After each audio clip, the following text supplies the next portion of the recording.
Hi, it's Mark Kris from Memorial Sloan Kettering, speaking today about a clinical problem that many of us are faced with, and that is there a role for retreatment with a checkpoint inhibitor for patients who had previously received a checkpoint inhibitor and now relapsed?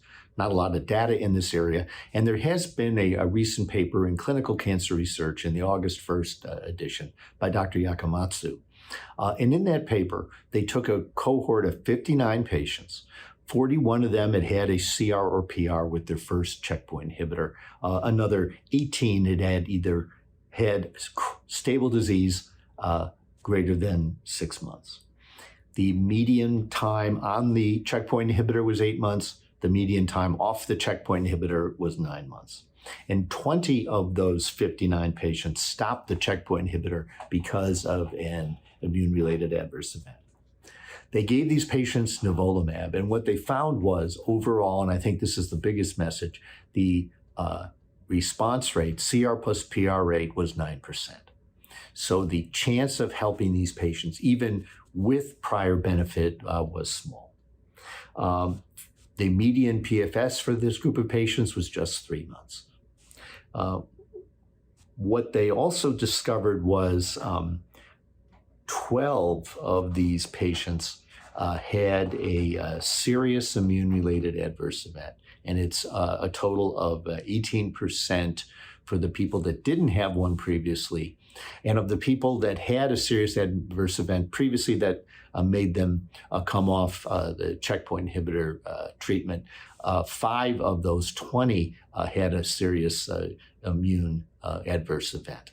So the rate of serious adverse events is 2 or 3 times the rate of benefit for these patients. So again, the risk benefit is probably not there. What predicted, now making things more difficult is, of course, some patients did have some benefit. They had 5 responders.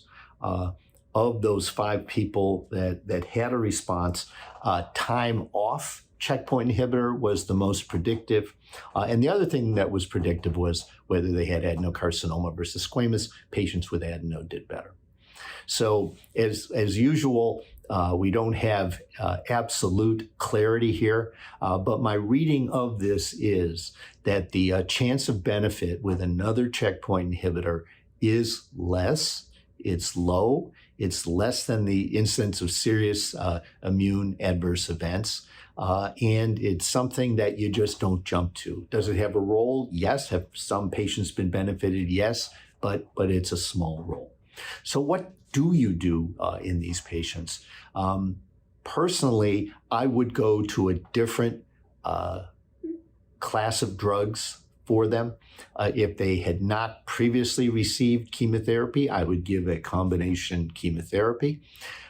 If they have received standard therapy, such as cis or carboplatin and pemetrexed, I would then go to an alternative therapy. And my personal go-to here would be docetaxel and ramucirumab for these patients if they had previously received chemotherapy with their checkpoint inhibitor, or if they had received chemotherapy and needing another line of therapy. Of course, a clinical trial would be a fit if one is available, but I think for the most patients, you would need to go to a different chemotherapy.